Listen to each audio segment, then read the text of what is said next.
welcome to the JT Music, I almost said Patreon podcast, the JT Music Podcast, episode 18. I got it right this time. Yeah. And we said that in sync with no rehearsal or anything. That was just genuine. We We are. have a studio audience today. Bernard the dog just off screen. So if you hear any weird stuff, It's the dog. that's him doing stuff right now. Hey. He's doing weird things off He's screen. chewing on, he's not supposed to be doing that. Bernard. Right? Hey, stop chewing on your paw. So you you okay, might buddy? you might see him come by. Yeah. Anyways, We're in space too. We Yeah. are in space right now. We are in. We hijacked Doom Guy's spaceship. I think we talked about. We were Yeah. on the other set last time. So we're orbiting. What's it called? Mars. we're Or orbiting we're- Hurston. Or yeah, Let's that talk too. about Star Citizen. Or we're on or we're on just a base in Mars. I don't know, either one. Yeah. And we're looking off screen because that's where the monitor is. So Yeah. So we've got to. I'm gonna focus here.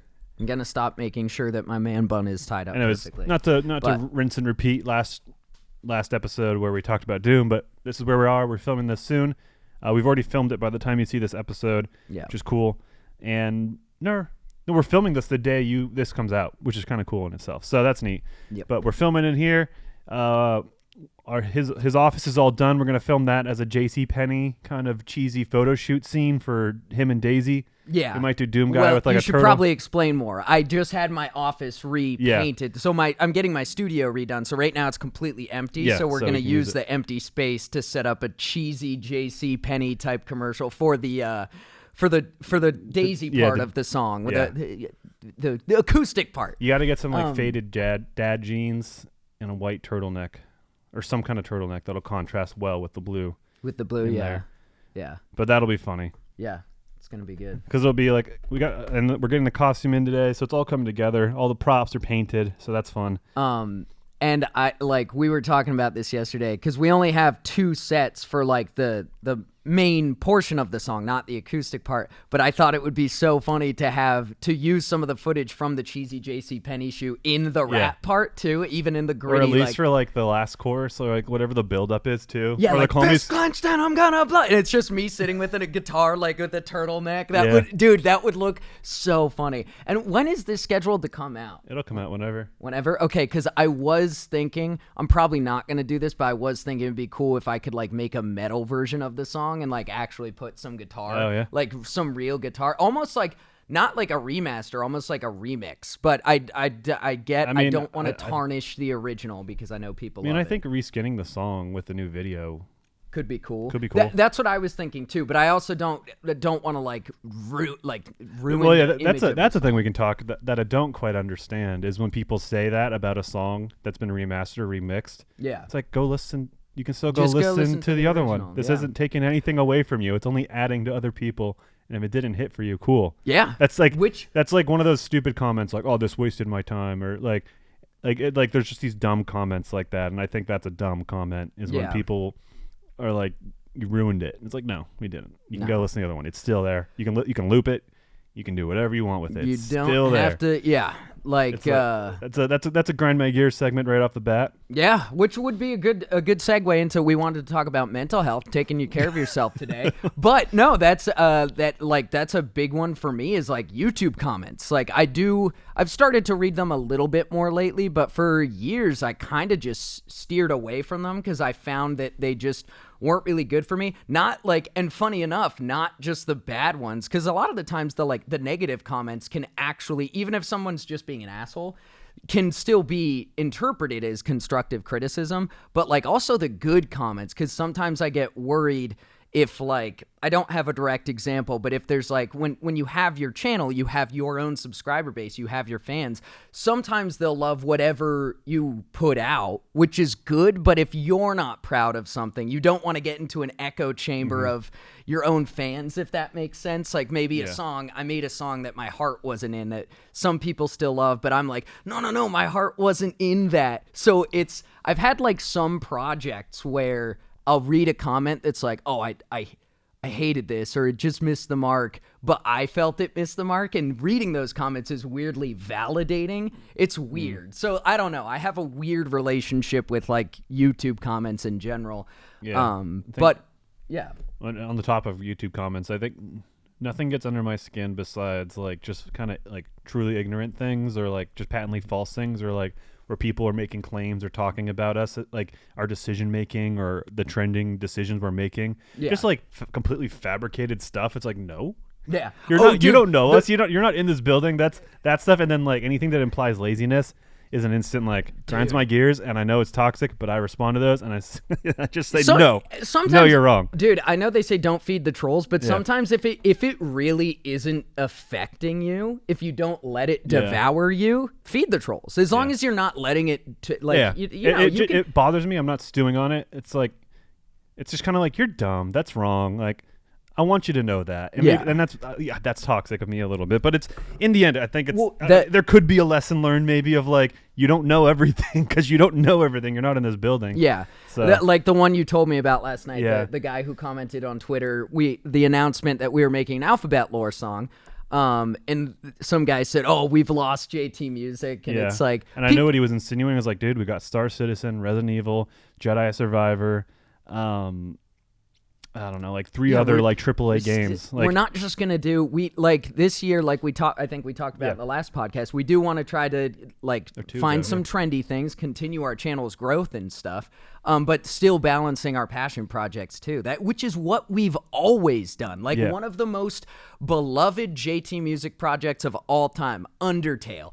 I knew nothing about that game. Still don't know much about that game. Yeah. But it was trendy. It was popular. So we decided we were going to do a song. And then when I was researching the game, I found something in the game that I latched onto, which was Sans and Papyrus. I just loved their relationship and like the whole self-aware thing of Sans. But yeah, if for anybody under the impression that JT Music are diehard Undertale fans, not at all. Well, I wouldn't say I'm not an Undertale fan. I played the game and I liked it. You played it. Yeah, sorry. I'm speaking for myself. I've beat Undertale and I enjoyed it. I'm not like I'm a fan of it, but I'm not like in the fandom. I don't really understand what a fandom is in terms of like is it just like obsessively looking at fan art and fan fiction and like using like Avatar and like following all accounts with I don't really know what honestly fandom is. I think it's from what I've seen is really toxic. So I don't engage in it. Like, anyways, so much... I do like it, but I'm not a part of the fandom, whatever that means. Yeah, and that's a weird thing for me to say as a online content creator, not to understand those things. But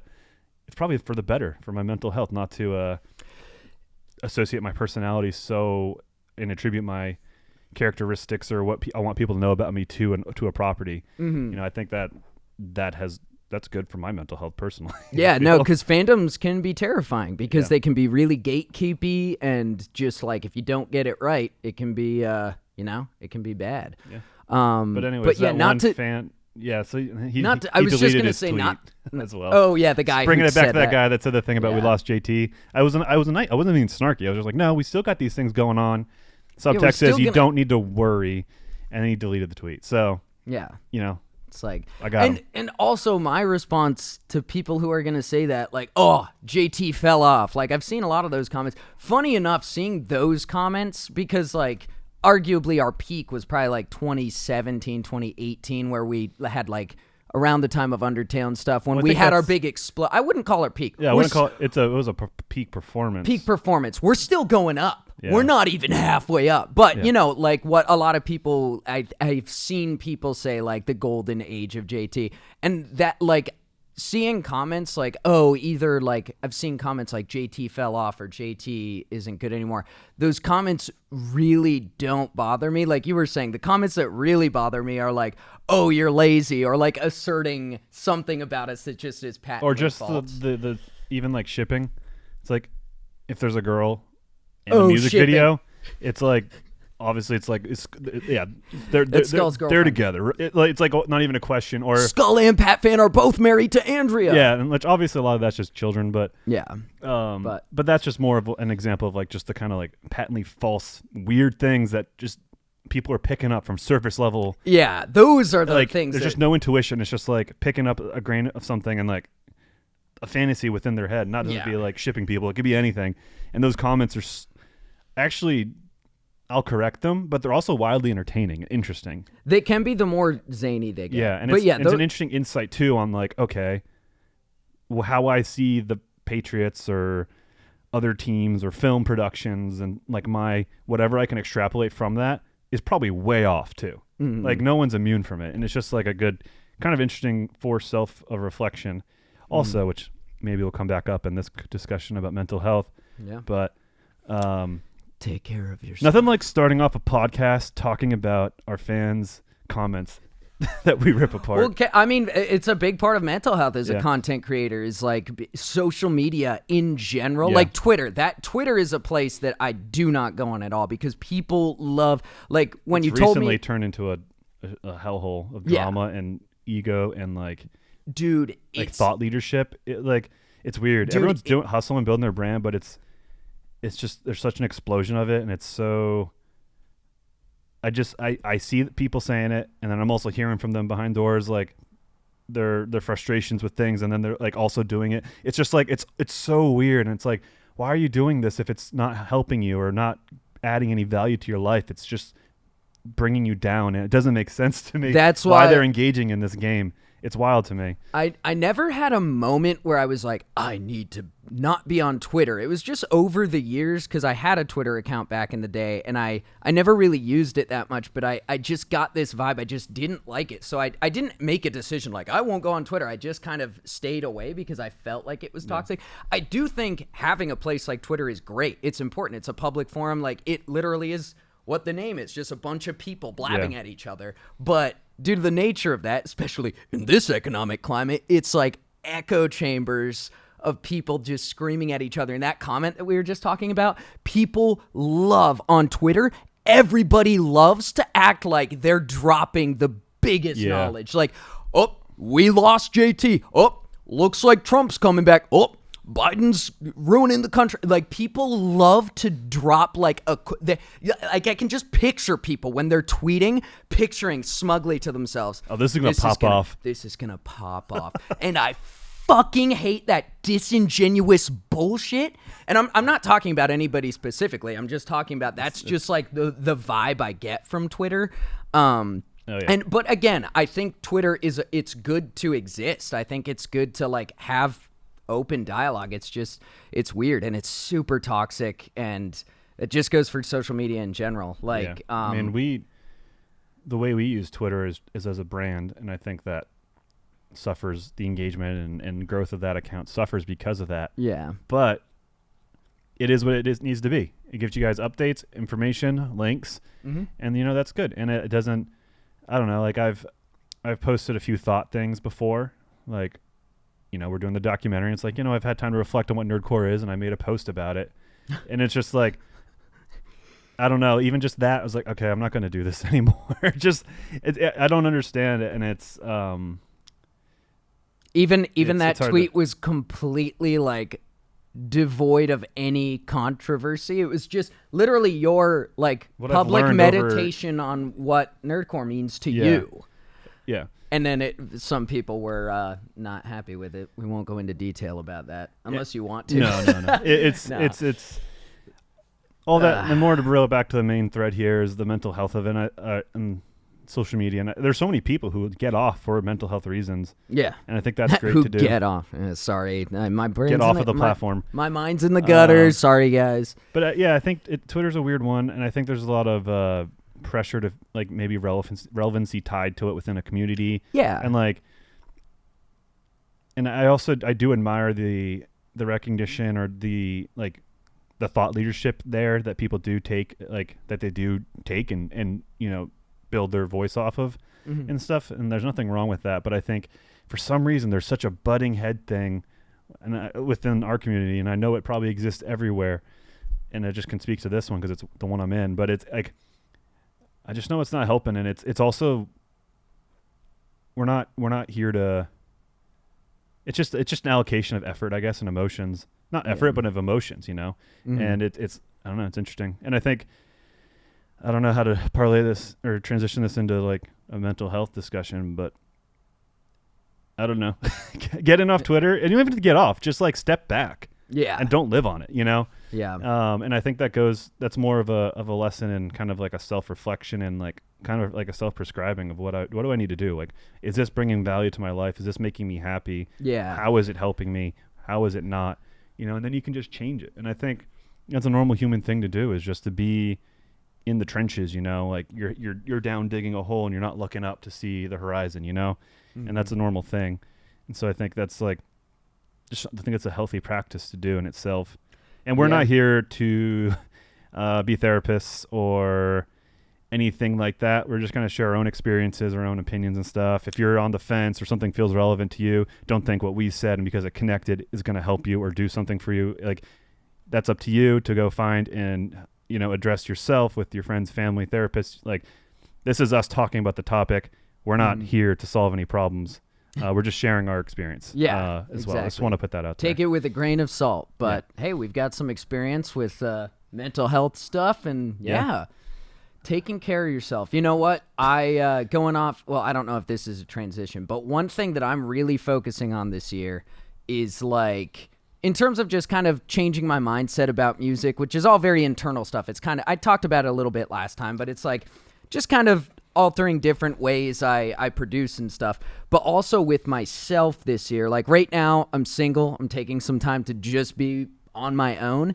And one thing my therapist talks to me about a lot is like, because I've talked to him about like my codependency issues in the past, like being in a relationship because I feel like it gives me some sort of worth, which I feel like a lot of people do. Even when I was married, even though my ex and I had very independent careers and we had independent friend groups and stuff, there was still some codependency issues. So anyways, this isn't a relationships podcast. It's about mental health. But my therapist has told me, I want you to treat yourself like you're in a relationship with yourself. And it sounds funny, but like really like taking myself to the gym, not going to the gym. Like, I'm going to take you to the gym, like leveling up my character in life, to put it in a nerdy way, because I'm a nerd, dude. Yeah. And I'm really like trying to, that's kind of my internal New Year's resolution, is to just like, I don't remember where I was going to transition with this, but that's something to take care of my mental health that has really helped, that I'm just now starting to grasp, is like, treat yourself like you're dating yourself. And it's like treat, because most people are kinder to others than they are to themselves, I think. Yeah, I mean, I think that's a common thread in a lot of. So if you try to, the whole point I'm saying is like, try to treat yourself in the third person sometimes. That's all I'm trying to say. And I feel like it's, you know, I think it's something that's helping me. So yeah. But I don't know. Let's talk about mental health stuff. We could. I just kind of dived in. We can speak personally. We can speak about the therapy, how that's a thing. I mean, I don't know. There's like depression, anxiety, something I've dealt with, and it was at its worst when I was drinking a lot of caffeine. And like I'm like diagnosed, prescribed, or have been. I'm off things now, but like, so I don't say this callously is why I pretense this, but caffeine is a drug, and it can cause anxiety and really like irrational thought and clinging onto fight or flight, like the things your brain's telling you. Like, oh, I just felt something in my chest, I'm dying. And like actually going down that rabbit hole was something I always did when I was just drinking caffeine and like angsty, and because of the caffeine, and like caffeine's half-life is pretty long. So over like a week of drinking caffeine every day, you have a fuckload of it in your system. And so it's like, it's just like a perpetual kind of cycle. And like, I'm not saying stop drinking caffeine cold turkey, it'll fix your anxiety, depression, but it's a very good first step. It's something I recommend. And like, I've seen on the social medias, I've seen like breakdowns from people who months earlier, I saw them crushing energy drinks. Yeah. And I don't think that's a coincidence. So it's like, I don't know. That's like something I feel semi okay prescribing. Like, just cut caffeine if you can and you want, like, because that'll help a lot of things. But then also, like, you know, even like then I went to therapy for these things, and that helped a lot. Like, I learned a lot of techniques on and like how to view like fight or flight, or like, this is my brain telling me these things. It doesn't mean it's real. Yeah. Like, sit back and relax. How many times have these weird threads of just batshit theories and outcomes happened? Never, you know. And just kind of learning that internal dialogue. And it's not like a switch, it's something you had to build, you know. And like the panic attacks or whatever would be fewer and fewer, or just the rabbit hole that you would go down would be less and less. And that's something, it's just kind of it's like a tool, you know. It's like a tool set and like a muscle. Like, you have the tools, and then you're also building the muscle to, you know, kind of do these exercises and get out of these things. And that's something that personally worked for me really well. And I still go down these rabbit holes and stuff, but I'm also really not vulnerable. Yeah, I guess. And I'm open about it. Like, like with you or my partner, I'm like, hey, like I'm really anxious right now. I just need to address this, blah, blah, blah. And I like put it out there, and I just kind of like, whatever the thing that needs to remedy, and that helps, it helps remedy it. Even if it doesn't fix the situation, I'm like, okay, I didn't stew on it, and I didn't like let it build up. I just kind of, it's air pressure or steam or whatever, it's just a pressure valve. So, sometimes just getting it out, like I wanted to touch on, you were talking about like those inner monologue, just getting it out. Cause like, I go to therapy about once a month now, and even when life is good, I've learned that like you should still go to therapy, still keep your relationship with your therapist going, because like it's incredible, because I didn't get into therapy until, as some of you know, after I went to rehab and stuff for my addiction. That's when I started going to therapy. Should have been doing it years ago. Because I had never been diagnosed with depression. So I was under that dumb misconception that, only people with like mental health problems have to go to therapy. Even though I wouldn't have said that out loud, I kind of like thought that deep down, which is kind of I wouldn't say a shitty thought, just misinformed, especially because I needed it. And when I started going to therapy, I realized how good it was to get the stupid inner monologue out, to speak it out loud. It sometimes helps. I even do it to myself sometimes if I'm like, that I do a lot recently is like, if I'm struggling with the song, if I'm not happy with the song, sometimes just saying it out loud to myself, like talking about it, I help myself to see how silly I'm being. It goes back, actually, it ties back into what I was saying. Treat yourself in the third person. Which is so hard to do, especially now that I'm in therapy, and not that I have solved my mental health stuff. I'm still, life is a journey. You're constantly evolving and learning. But I think back to my 20s and just how, even though I feel like I've always been a relatively self-aware person, the level of self-awareness I had, just nothing near. It's just something that I think comes with age and wisdom and therapy, of course, is being able to look at yourself in the third person and be like, okay, is this actually happening right now? Yeah. Another really important thing that you were kind of talking about is like separating your feelings from what reality is. Yeah. Because feelings are never invalid. If you are mad, if you are sad, if you are happy, aroused, whatever you're feeling, that feeling is not invalid, but the reason behind it might be kind of wonky. So never invalidate your feelings. Don't just, which is something I used to do, especially when I was struggling with addiction. I would be like, oh, I'm feeling sad. No, I shouldn't feel sad because I have a good job and I'm making good money, so I shouldn't feel sad. It's like, no. My feelings were valid, but I had to get to the root of why. That's been another really helpful tool for me. And sometimes there isn't a why. That's like depression isn't necessarily triggered by there's like things in the past and whatever the makeup is, but like currently, like if you're in a little bit of a bout, it could just be it, just the ebbs and flow of your brain and your chemistry in there. And I don't know, I'm not an expert on that, but like personally, like sometimes I'll just be down, and it's like, I just know this is a thing and I'm going to ride it out and it's fine. It's kind of like a little more tired and like unmotivated and like sad to a degree, but it's like I know it's just kind of what it is. And I if I was medicated, it would just probably be me just existing. Like I wouldn't have noticed it. But like not being on anything, that's just part of it, what it is. Dude. And like if maybe I worked out more, those would be fewer. But it's like just recognizing that, and more I bring that up again because like maybe just sometimes there just isn't a cause, or like a pinpointed like why am I feeling like this? Sometimes it just is. Yeah, sometimes your hormones just want to get wonky and you just want to feel sad or something. Yeah, that's something I like. One thing I've really had to work on is like when creativity ebbs and flows, like inspiration.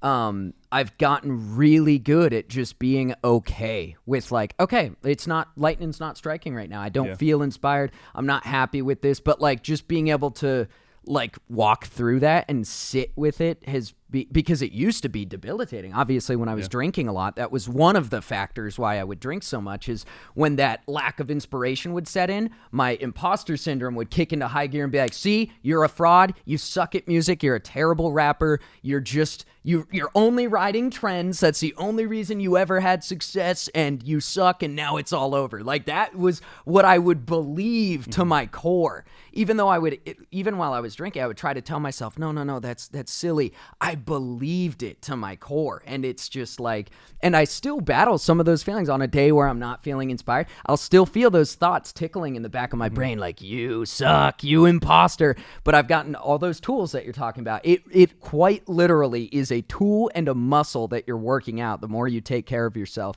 When I first got into rehab and got into therapy, like initially hearing this stuff sounded like vague kind of woo-woo stuff to me. It really did, especially because I was in such a dark, atheistic, nihilistic, depressed, addicted mindset that I didn't want to believe that this stuff could actually help because, oh, it's not a medication. It's just therapy. It's just talking. How does this help so much? But holy shit, it does. Yeah. Like, and I'm not to say medication is also like hugely important. I'm not writing off medication for mental health and stuff. There's no stigma there, and I'm only off of it because I didn't want to be on it, and my brain would like twitch. Like I was starting to get a twitch like 8 months in, which was like I was like, that's not cool. That's not. And so I phased out properly as the doctor recommended, but it helped though. Like is it serotonin?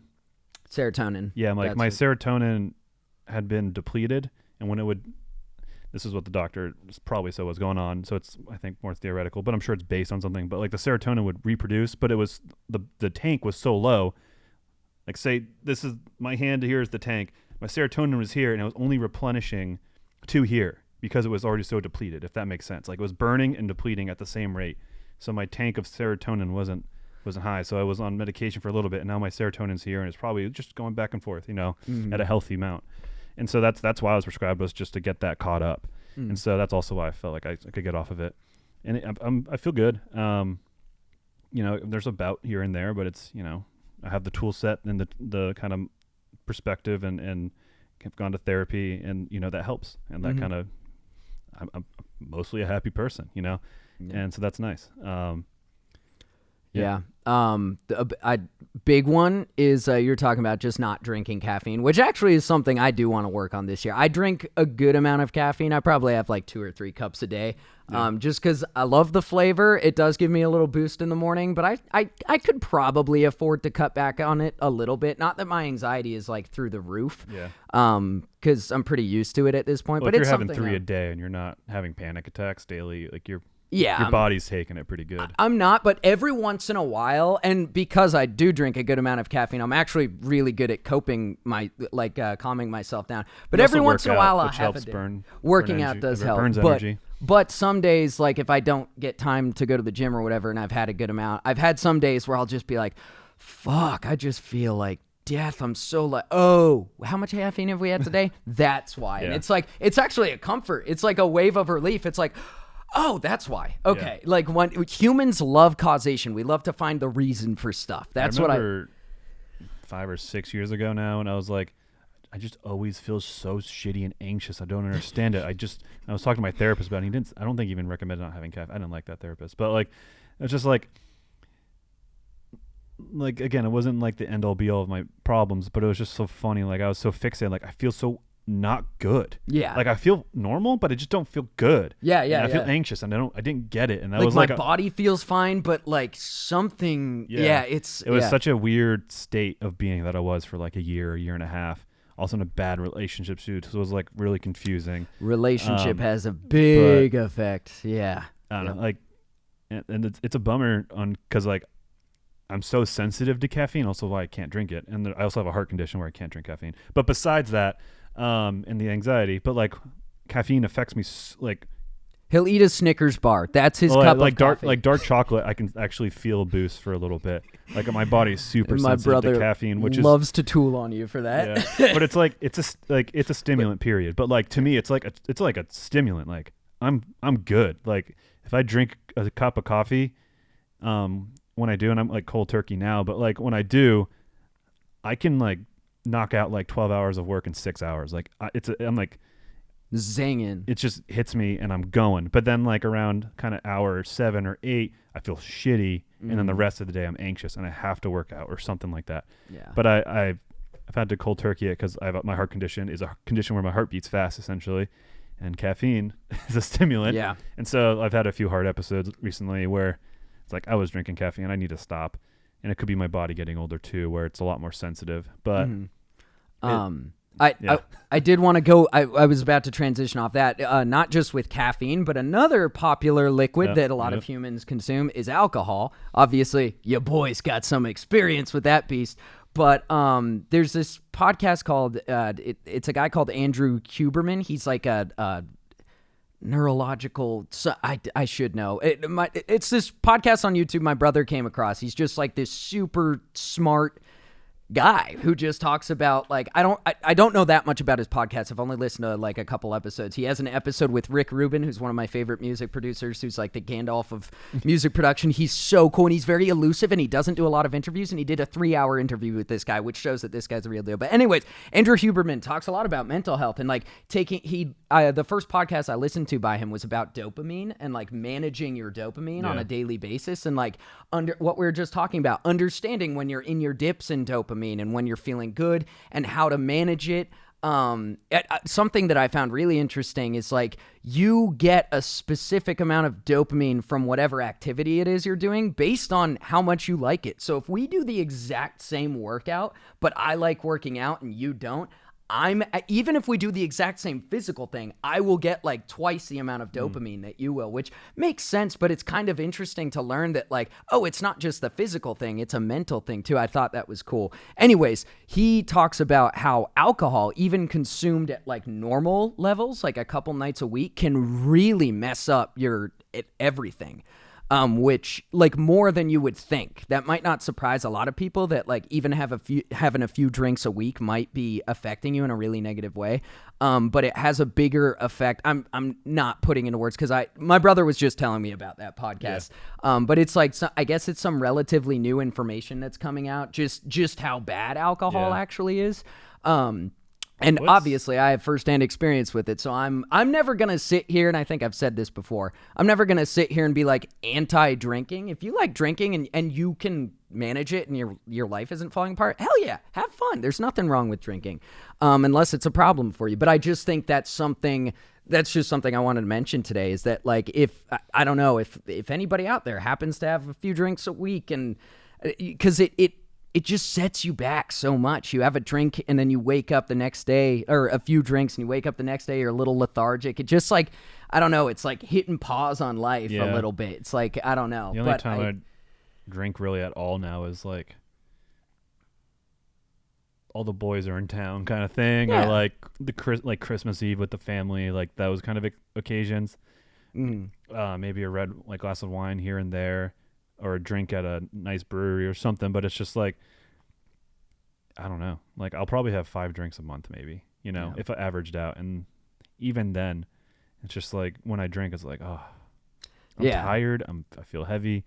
I didn't get great sleep. And I'm not like getting drunk. Sometimes I am. But like, I don't know. It's just, it doesn't help well. And I remember also kind of tangential, like adjacently the same thing you were saying is, and again, this was a long time ago, but it was stuck with me, and I don't know can't verify the research of this guy, but anecdotally, why not believe it? But he said it was a keynote at a graduation. It was like I don't know, it's like some against drugs captain's club thing, which is like a high school club of people promise not to drink and do drugs during high school, whatever. But like, anyways, he was saying how like a lot of different drugs, people like they're so good because they boost dopamine, but you're boosting dopamine artificially, and so it's like it's kind of flexing the whatever that chemical thing is in a way that it's having a hard time creating itself naturally. And so you rely on the substances, and so it's like even that, like again, even if that's like bullshit, why not believe that? Because like, that's 100% true. Yeah. That's all I learned about when you go to rehab. You learn. First, when you go to rehab, you don't really learn that much new stuff, at least in my experience. I didn't really learn that much new stuff. It was all stuff I kind of knew, but learning it in depth and in detail was really helpful to like learn what was going. It was kind of scary at first, but once I got comfortable and I was there, learning about it was like, it wasn't scary anymore. It was like, because at first it's scary. It's like, oh fuck, that's what's going on in my brain. That's what I'm doing to myself. Yeah. But then you learn about it as you start to come out of that haze. And that is exactly what happens. You are creating this huge dopamine rush that your body can't naturally do. So what internally is happening is you think the next day, oh man, I feel like shit. I'm gonna have another drink, just to get myself back to a baseline. That's what you're thinking deep down. It's like every addict is thinking, I just gotta get. That's why it's like the meme to say, I gotta get right. Because you're just trying to get back to a baseline. But what you're doing is you are lowering your baseline more and more as you try to keep getting back to baseline. Yeah. And it's scary. It is so fucking scary. I think like a propensity to addiction or the disease of addiction is a big factor too, but I think that's how recreational use can also just spiral into addiction. Yes. And also I think there's recreational use, and I think there's like sadly like numbing the pain or like numbing something with substances, and that obviously just perpetuates it tenfold if you're already in a dark place. Yep. And that's the tough, this is all tough situations, and I'm not going to even pretend to prescribe. I'm just bringing it up. Mm-hmm. But it's like, I don't know. It's tough. Like we're complex creatures, and we're fragile creatures, and I think that's fair to acknowledge, at least mentally. I think humans are physically more robust than we give ourselves credit for, but I think mentally, I think we underestimate the fragility of our mental brains and that muscle. Yeah, the concept. If you've got like a really nice PC and you take care of it, and you're like, you've got a custom built PC and you like taking out the motherboard and the sodium oscillator neuron switchers. I don't know anything about PCs. CPU? And you I don't know. And you love taking care of it and doing and running updates and stuff. Your brain is just a supercomputer, and it is so fragile. Yeah. There's so many little things that can just get offset with your like hormones and stuff. We were talking about that the other day. I was like, what is a hormone? I was like obviously I know that they like regulate your body's functions and stuff. I know like what a hormone is, but I don't know what a hormone is, if that makes sense. It's like, what? There's just so much complexity to the human brain that like you've just got to learn how your brain functions. It's an organic computer, which is sick. It is really sick because the fact that our brains have like, I think processing, like I think we can equate a processing power to our brain. Yes, I think, we can. And we can equate memory storage to our brain. There is, which is so cool. It's very cool and like humbling. Like, sorry for any religious people out there who think that like humans were built in the image of God. Maybe we were. I'm not gonna sit here and try to disprove God. If you believe in God, that's totally fine. But like, for people who like to say that we were built in the image of God, and now there's all this research and data coming out that, we are just like organic computers. Yeah. That's what we are. Like, it's really freaking cool. Like, we're run on electricity. Yeah. Neurons firing, and yeah. It's this is one of my favorite things to go down a rabbit hole on YouTube. Whatever. I'm just going to go down it. It's like, what is consciousness? Consciousness is so cool, because I know somebody's like typing right now, or somebody's thinking, oh, I know what consciousness, but no, you don't. You think you do. The Westworld showrunners tried to figure it out, and they just said the same thing for 3 seasons. When you get down to the nitty gritty of like what is consciousness, like pretty much, I think the best answer that like professionals, people who are certified to talk about this stuff, the best answer is that like it's a form of electricity. It's like weird. It's like, but it's so hard to describe what it is. Like sentience. Well, it's one of those things that when you break it down, like what we see it is a form of reality, but it's also just what our eyes are communicating to our brain. Yeah. Or we also see things upside down, but it like also flips. Our brain like, flips it. Yeah, like there's all this cool shit like that. Or even like, I don't know, when you like have like pasta or something, and you have the bowl, and you're like you're too lazy to do the dishes, and you like put hot water there so that the sauce and stuff and oils don't harden, is so that you can keep it so those molecules are moving so they don't harden, Oh yeah. And it's like there's all these little things like that when you think about like the science of it, and like because it's like people just assume it just is like surface level. This is what happens when this thing happens. This is why I do this. But it's like, no, like think about like something as simple as heat and cold, like molecules and atoms moving fast or slow. Like when they're frozen, they're still. That's why they're frozen. And then when you heat it up, there's a lot of energy and they're moving, and that's why they're hot. And it's like, it's so cool. Dude, this is such a perfect segue. I've already kind of addressed it, but like that, this is such like thinking like that has been so helpful for my mental health. Is like, yeah, it's a perfect segue. Thinking, humans, we love causation, correlation. We love to see the world as it is. Like, oh, things just are the way they are. There's a camera, there's light, I can see. This is just the way it is. But if you really sit here and think about what is actually going on based on the science and knowledge we have of our current universe, whether you want to believe it was created by God or it's a simulation or it's just here, no matter what you want to believe, we all live in it. We have to obey its rules or live by its rules. When you really sit and think about what it actually is, how your brain's processing, that similar kind of thought process is helpful to me with myself, with my own negative thoughts, like thinking, wait, Christian, let's take a step back. Sure, you think that you're terrible at music, your music career's over, you're an imposter, blah, blah, blah. But what's actually happening? Maybe you're just having a slow day, like being able to step back and actually think about, wait, maybe I've had too much caffeine today. Yeah. Maybe that's it. Like being able to think objectively rather than just live in this version of a world that we kind of create, the if expression, that makes sense. Take a chill pill, I think obviously came from somewhere, and it's like probably a little bit of a toxic or flippant thing, but it's also like that's my personal reminder is like, hold on, like to me a chill pill is like taking a step back and detaching and reassessing the situation. Yeah. And it's like maybe that's more just a personal mantra.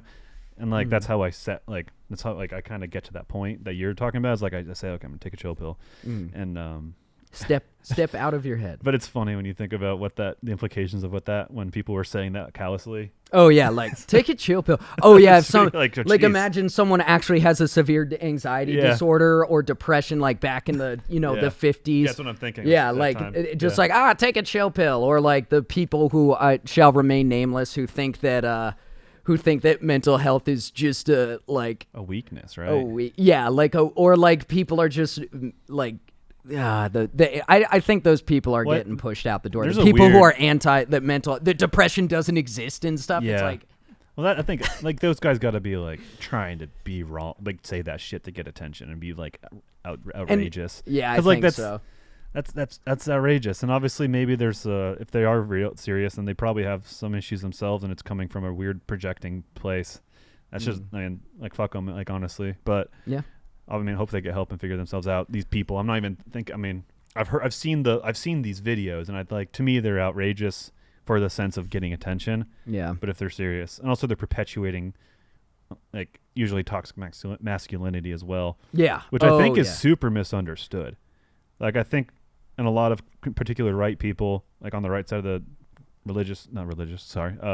political spectrum, think it references like masculine activities. I don't know, like just pops into my head. A bearded dude with a flannel hunting in the woods, like drinking a cheap beer, not an IPA, and they drive a truck. Like they think toxic masculinity is an attack on that. Yeah. And it's not. It's all it is like, and it happens with a lot of men, and it's just the recent perpetuate like of men in society through the last few hundred years or whatever, just of like, and the idea of a man and masculinity, like the toxic thing is the bottling up and not being vulnerable and ignoring these types of things. And then it's the kind of things that these pent up balls of ignored emotions do, you know, whatever that might be.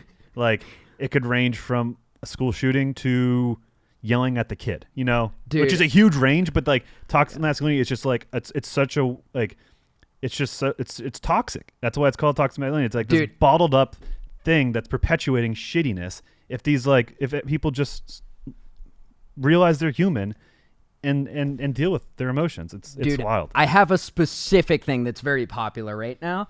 And not going to talk about the guy. You guys all know who he is. He's huge right now. I'm not going to talk about him specifically because I don't want to give him the time of day.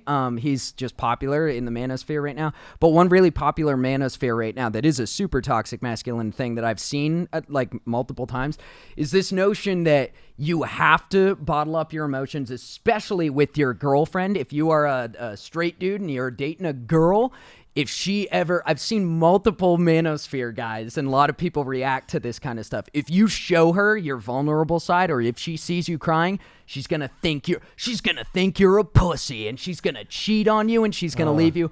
Dude, well, that's like, I just want, if we have any young male fans out there, if you have ever heard that, don't believe it. Take it from two guys who have been in healthy relationships before, who know what it's like to be in a good relationship where you build off each other.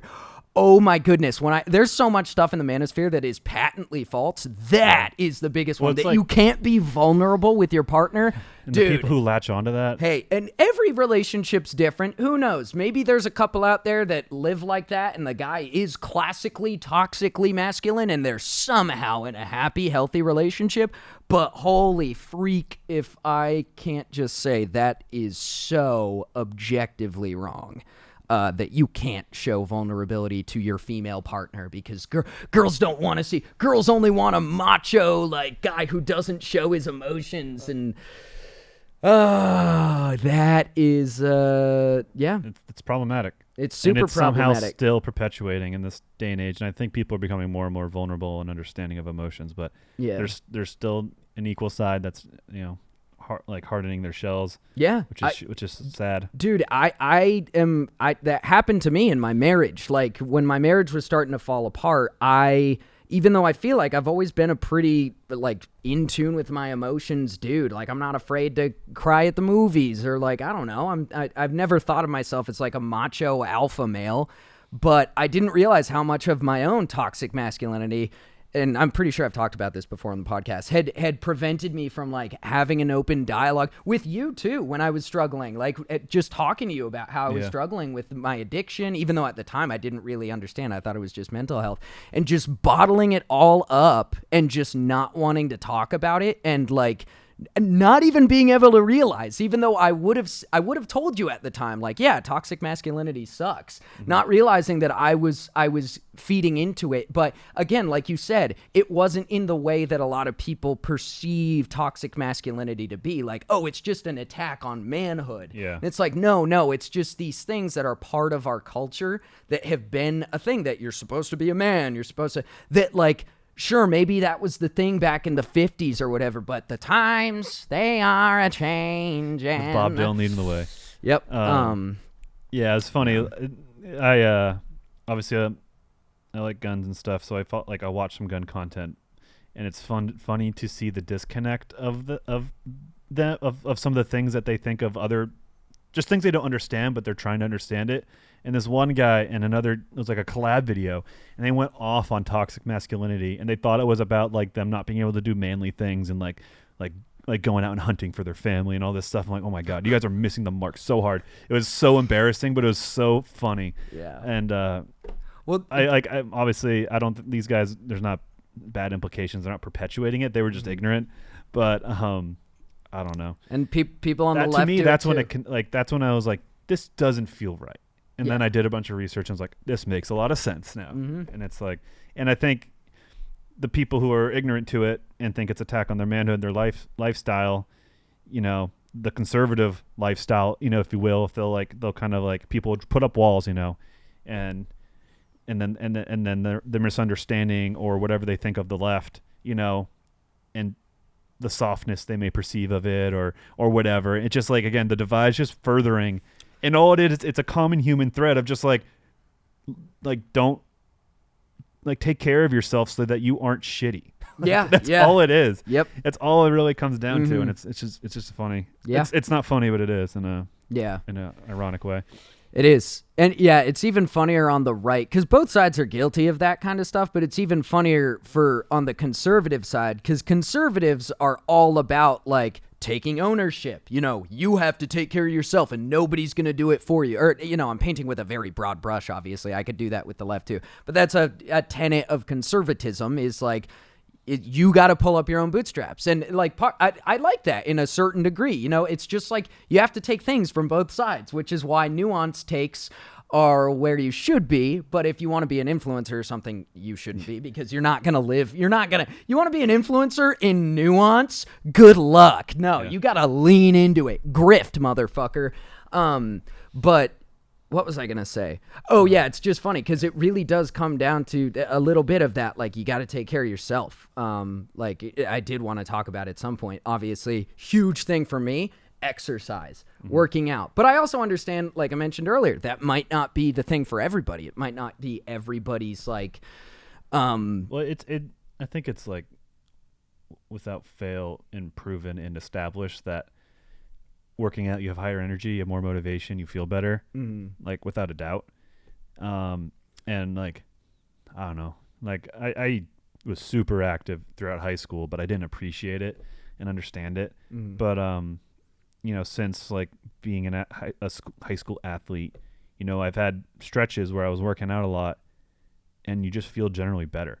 And like, to me, it's just it's like a effort laziness thing of getting up and out of bed or whatever, going to do it. It's like getting to go do it is my barrier. But when I'm in the habit of it and I'm in it, it's fun. I'm getting that dopamine and I'm like, it just feels good. And like, I reward myself. Like the shitty muscle milk shakes, they're not even that good. But for me, it's like a fun, like reward of like, okay, I can do this. And to my brain, I'm like, it's like making my recovery better. My muscles bigger and all I don't know. It's really good. So I'm like, I'm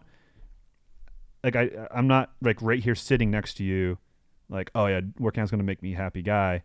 But like when I'm in it, it does. Yeah. Yeah. And of course. the things that derail me, you know, are injuries or the holidays. And then I fall out of that rhythm. And then the effort, the hill to climb to go work out is so big. And I know it's just it's not even a hill, you know, I just need to step through the door proverbially, but it is what it like. That's so true for so many things in life. For me, it's starting a song sometimes. Yeah. If I can just get this started, it'll flow like water. That doesn't happen every time, but a lot of the time it does. But I just went through the thing you were just talking about with working out. I had an elbow injury, so I had to take a break from working out. If you guys noticed, I lost all my gains. I'm skinny now. I'm weak. Girls don't love me, but I'm not going to cry because I'm going to stay strong and masculine. Oh, I wanted to tack on quickly to the conservatism thing of like pulling up your bootstraps. Only you can do it. I think it's funny because that's a conservative thing, but then you have so many conservatives just whining and bitching and complaining on Twitter and shit. And it's like, dude, you guys love calling the left snowflakes. You're just as bad. As bad. It's so funny. It's like, you pull up your bootstraps, dude. Well, it's so easy to incense anyone. So it's annoying to like build yourself or your side around that they're getting so like riled up. And it's like, I could rile you up so fast and I can rile you up over here so fast. Yeah. You're all the same. Yeah. Like, and you know what's so annoying is that if you were to talk to those guys and be like, hey, you're just doing the same thing, I bet a lot of them would be like, oh, I know. It's for the brand. And it's like, oh, okay. But for 99% of people also, there's no brand to maintain. So no. I did want to say something about working out, getting specifically for working out, something that really helped me get back into, and like just now I'm back into like a very consistent routine. My elbows are feeling pretty good. And just taking it at a different pace, kind of like how I'm changing my mentality about music a little bit. I'm doing the same with working out. Instead of focusing on like, I've got to hit 200 on bench, I'm focusing on like feeling good rep movement and just like, because I got into, hey, this is toxic masculinity right here. I got way too into how much weight I was putting on the bar, whether it was squats, deadlift, whatever. I was which don't get me wrong, to a degree is good because you got to track your progress. And you want to make improvements. You want to show growth in whatever you're doing. You don't want to be spinning your tires. Yeah, you don't want to be spinning your tires. But I'm changing my mentality about it so that I don't injure myself as much. But something that really helped me get back into a routine, because after I like saw pictures of myself where like, even though I didn't lose all my gains, obviously, I lost a good amount, especially in the amount that I was benching, or not just benching, but lifting. And something that was really helpful to me that I said to my brother to encourage him, because we were both talking about over Christmas, like, we're going to hit the weights, we're going to get jacked for summer.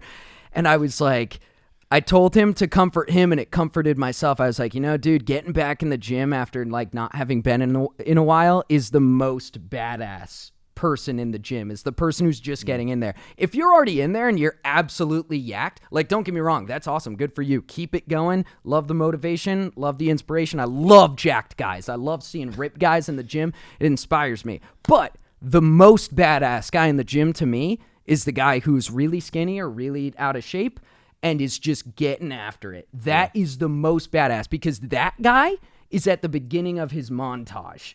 And that's cool. So that was helpful for me when I first started working out hard again, was thinking I'm at the beginning of my montage right now. And so I don't know, I just wanted to share that in case for somebody out there, maybe that'll help you too. Maybe it won't. Yeah. But it was really helpful for me that like, and I think that all the time. I get so inspired when I see like dudes at the gym making gains over time or like losing weight. It's so cool. And I get so inspired by, again, the people who are in there who aren't in the shape they want to be. They're just getting started.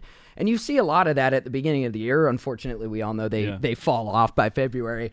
But it is inspiring. Like, just remember that. And that can translate to a lot of different things in life. Is like when you're starting the journey, getting through that barrier is the most badass part. That is where you are a badass. And the rest will, I don't want to say the rest will come naturally, because not just with working out, same with any endeavor. You got to put the work in. But that barrier, I found, is usually the hardest part. Usually the hardest part, no matter what it is, from working out to starting a song to editing a video to doing the dishes. I have a Peloton, and I do a lot of, when I work out, I do a lot of stuff with that. And one of the instructions I like is like, the hardest part's over. You're here. Yeah. And like, even like when I'm pushing myself on the treadmill or something, and I'm like just struggling, it's like, but the hardest part, like it's like stupid. It's like, yeah, but that was the hardest part. I'm here. Like this, like this sucks. This is hard.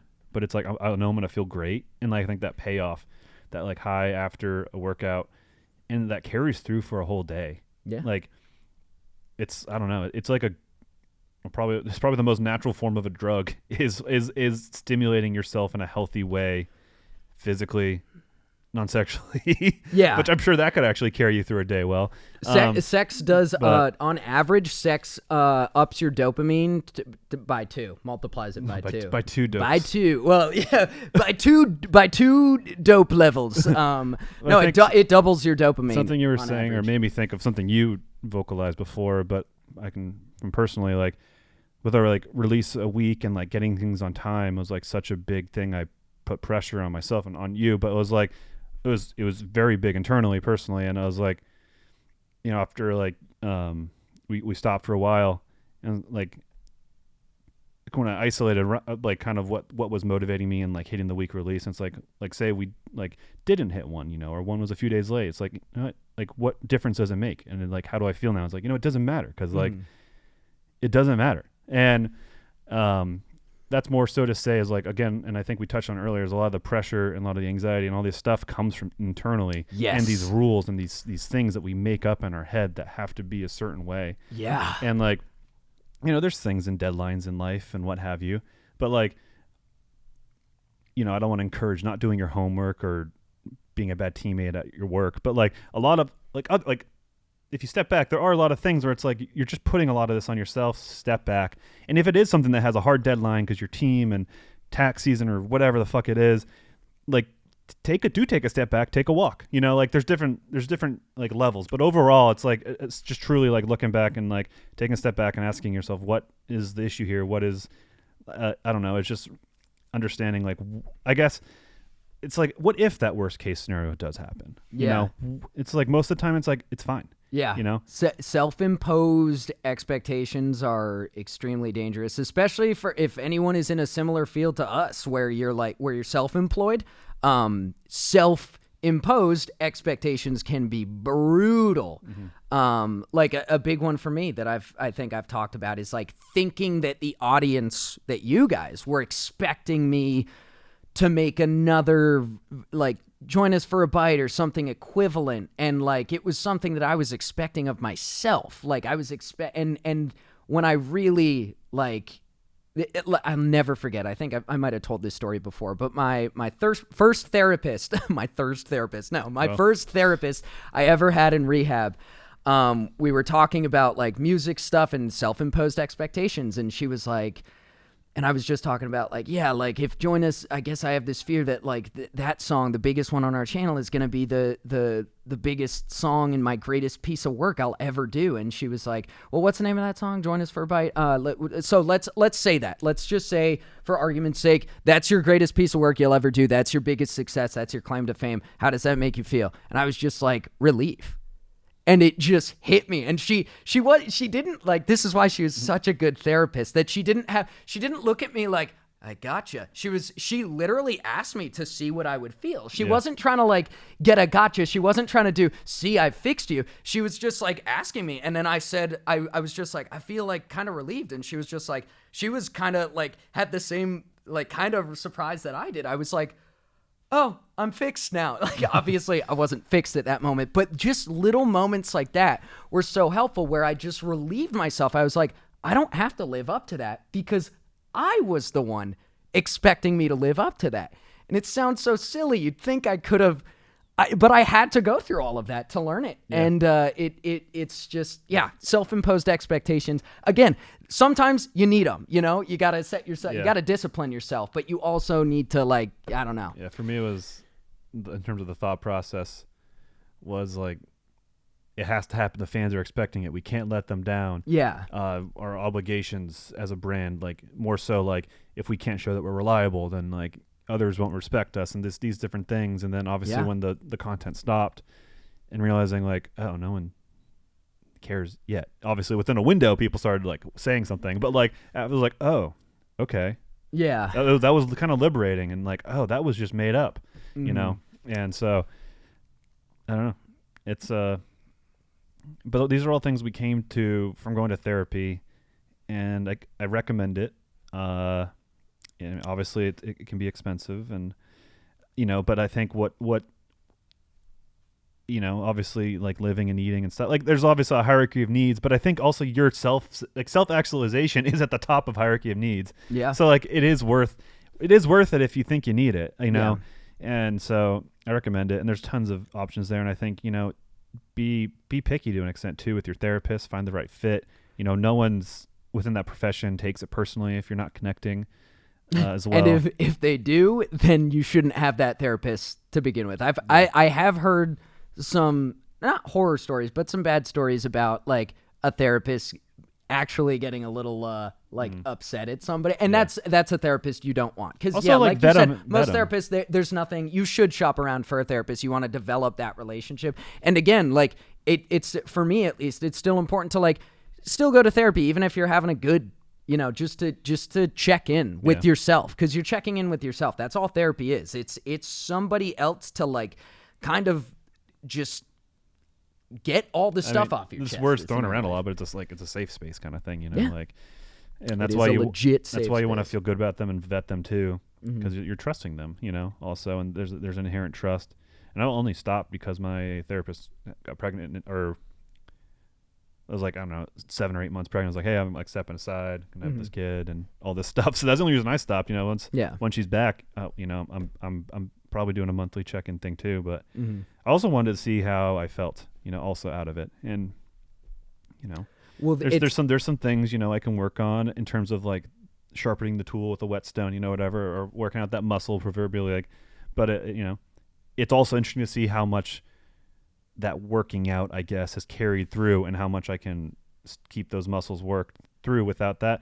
I'm not saying like I'm more just saying like it's been interesting, but I do want to get back on track whenever they're back. No, but I'm glad you brought that up, because even when you're not going to therapy or something, the tools you learn, you keep. Yeah. So like, sure, just like with working out, you still got to keep doing it to like keep it in check. But like all these coping mechanisms that we've been talking about of like stepping outside of our head or learning to treat ourselves in a third person manner, like all these tools you keep for sure. And you use them on a daily basis. It's like, yeah, like I just love telling that story I just told about my therapist, like having where I realized like, oh, I have a sense of relief. I don't have to live up to that anymore. It's just like those little tools that you keep forever. Again, you got to keep sharpening them, keep them sharp. That was like, it's not your fault. It's not your fault. It really was it's not your fault. Oh my God, dude.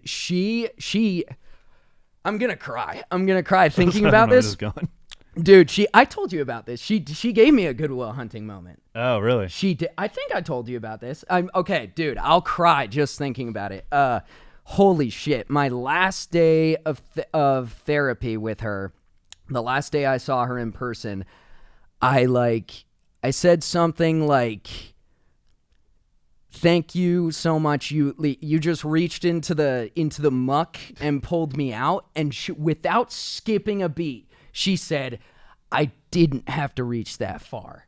And that fucking, I'm getting emotional just thinking about it. Because she didn't say it in this, like, again, it wasn't this, like, got your way. It wasn't like a Robin Williams movie moment delivery, like, I didn't have to reach that far to get you.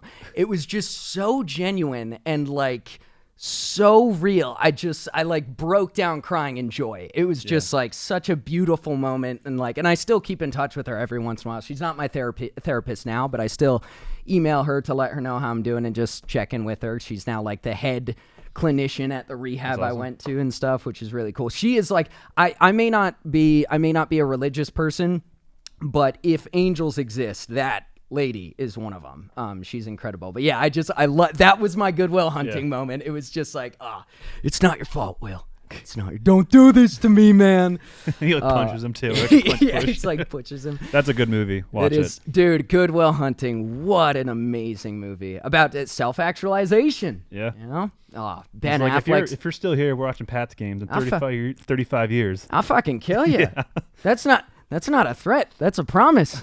Oh, dude, that's such a good. It's half these guys, because he's like, the movie ages so cheesily, but it doesn't matter. It's still so good. Watch Good Will Hunting. Oh, it's so good. And it's like the movie's really just like 8 really good scenes of a theater play that are all tied together, but it's just like banger set piece, banger set piece, banger. It's all threaded well together. It's the same story, but it's just like, I don't know, like there's the bar scene where he's ripping apart the pretentious guy and he wins the girl over or whatever. There's the like kind of science montage. There's like the therapy sessions, and then there's like the one with the friends back home, and it's just like, and then there's the one where he like talks about his like childhood abuse with his girlfriend. You want to know? My dad put cigarettes out on me as a kid, dude. That scene. We were just talking about toxic masculinity, a movie that addressed toxic masculinity very early on. Yeah. Holy shit, that movie is a masterpiece, dude. Like. Oh, and the other thing I wanted to say about that toxic masculinity thing is like, dude, if you do meet a girl, because I'm sure maybe there are girls who exist who don't want to see a guy cry, who don't want to see a guy be vulnerable. That's not someone you want to be. Well, maybe I shouldn't speak. Everybody's different. I was gonna say that's not somebody you want to be in a relationship with, but maybe it is. So I don't know. I don't know. If you're being told things, you're impressionable. Try things out, maybe to know that's what you like and what you are. Or but I was gonna say most healthy partners will act like Skylar did in Good Will Hunting, without spoiling. It's like when you're in an invested relationship, you want to see each other at your rawest. You want to be vulnerable with each other. Yeah. It's so healthy and important. It just shows how much they don't understand women. Yeah. Also. Oh, exactly. Oh, dude, these Manosphere guys, it's almost like they're just screaming, "I'm a turbo virgin." Just people. It really is, dude. It's incel maybe level. I'm not a virgin, but I don't know how to be in a long-term relationship. Which again, like maybe you don't want to be in a monogamous, healthy relationship. If that's the case, you don't want to be in a happy, healthy relationship, then go for the Manosphere, dude. Maybe you can learn some things from there about like hookup. I don't know. I don't know enough about the Manosphere. All I know is that everyone in the Manosphere... The thing his brother does, What? The Tate guy. Oh, that he's stupid. He's walking around like dude, this, like he's some higher minded dude, like smart guy. Like this accentuates his class and his brain. What that broadcasts to me, the shit like that is just it's like a megaphone screaming, "I'm insecure." Yeah, it's like screaming, I'm clambering for a personality. I'm I need something. Give me. I need to be someone. It's just like super insecure. All that, like, dude, just look inward. Look inward. I mean, like God. For people like that too, the fair play is also like the Andrew. Who's the InfoWars guys? Andrew? No.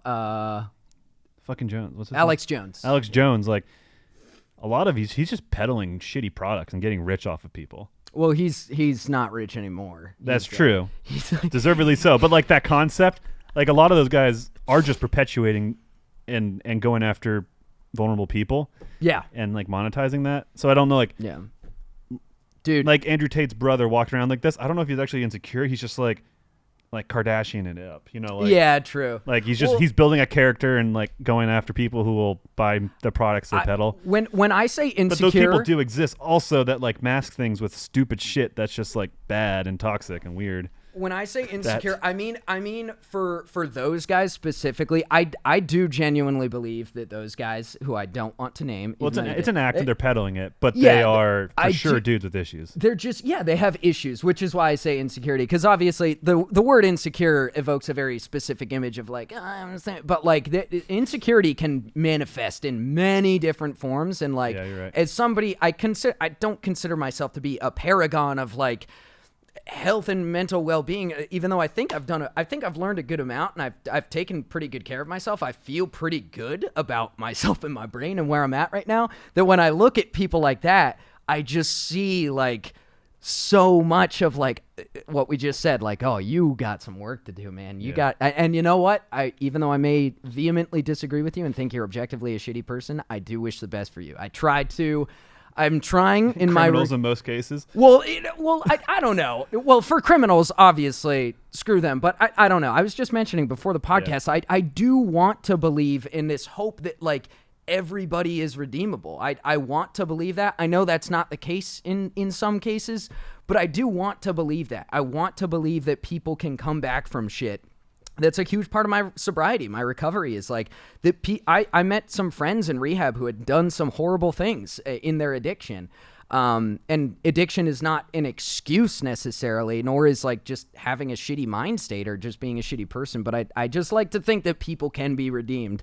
It's good but not to be. And I'm not specifically like I'm not trying to praise those guys, those particular brothers. But anyways. Yeah, those guys who just scam people, like all the crypto bro scam stuff, that stuff is inexcusable. I hate that shit. You know, like a lot. That's something that could be jumped into, and it's that's a separate. That's its own thing, and it's something we're way under-equipped to talk about. But people are taking advantage of people, and they always will. But being bombastic and ridiculous, and then getting those vulnerable people who latch onto that stuff, and then selling product to them, and maintaining like this weird. It's insidious. Mm-hmm.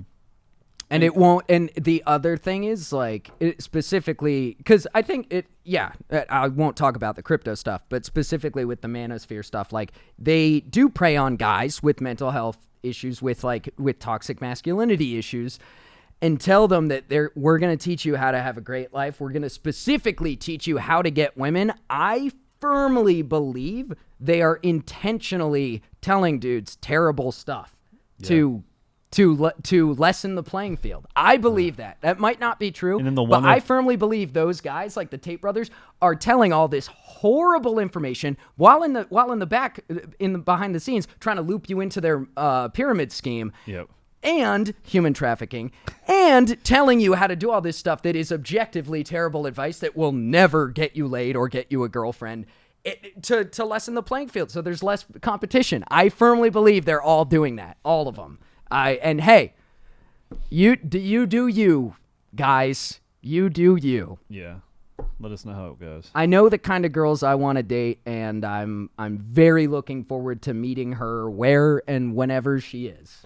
That's another thing. Well, we can save that for the relationships podcast, but we'll talk about relationships. We'll plug that in at some point. This was just our personal thoughts, opinions, experiences. No prescriptions or diagnoses should be drawn from this. Mm-hmm. All that we can do is recommend, or that we would directly recommend, is, self-assessing, take a step back, and, we do recommend therapy if it's something you're considering. But besides that, anything we said was us. For ourselves. My biggest thing for you guys, that if you can take away, if there's one specific piece of advice that I've already said, is for me to sum up everything that's really helped me. Try to practice seeing yourself in the third person. It's actually really hard to do. Push F4. Push F4, and you'll go to third person. It sounds simple, but it's actually pretty hard to like get good at, like being able to objectively step back from your feelings, like you were talking about when you're drinking a lot of caffeine. That's the biggest piece of advice that is good for. Again, it's just something I use, but I think it can translate to a lot of people. It's just being able to step outside yourself and view and not just view yourself, but treat yourself in the third person. Treat yourself like you're dating yourself. That's been helpful for me. That's one thing I would leave it on for me. You kind of said that too. But Yeah. you got anything else? No, it just made me think of the Loki song "In Love with Myself," just like that chorus, the hook. Yeah. In love with myself, but be in love with yourself. yeah, that's the podcast. Hopefully, it was entertaining and interesting. Mm-hmm. Yeah, hope you guys maybe you guys got to maybe know us on a little bit deeper level. Yeah. Or whatever, but or whatever. It was funny when you were talking about like the thing that almost made you cry and like how like vulnerable and good and that is, and then my brain went to like as a joke like Skull cries like in as a parenthesis in the title. Like I can talk about it some more and get some real like tears going. Like the shitty family yeah. blogs things like how they exploit their emotions and stuff dude, for thumbnails and clicks. Oh yeah, dude, I love that. Hey, if you can find a good clip, I started to tear up, but I didn't actually cry. But I'm completely joking. Oh, dude, that would have been so fucking funny. Skull cries, what a baby, with a crying emoji. It's an episode of like cat crying emojis on each side. That's what it would be. Yeah, that would be a funny way. Oh no, I was gonna say the original thumb we had for the addiction podcast. Oh yeah, it was so funny. The original thumbnail we had made was like I shared it with the patrons. So if you join their Patreon, you can go find it. And our director Patrick, the original thumbnail, it was so funny. It just said addiction. We're all sitting there with like we're sad, all looking in different directions. Oh yeah, all looking just like it was the funniest thumbnail ever. I wanted to keep it. I loved it. But anyways, now we are gonna go to Guitar Center and get some stuff. And we didn't talk about Star Citizen. We'll save that for another one because we just talked about it. Yeah, Star Citizen is amazing. We're making a song for it. I think we mentioned, but yeah, it's gonna be cool. But all right, bye guys. Bye.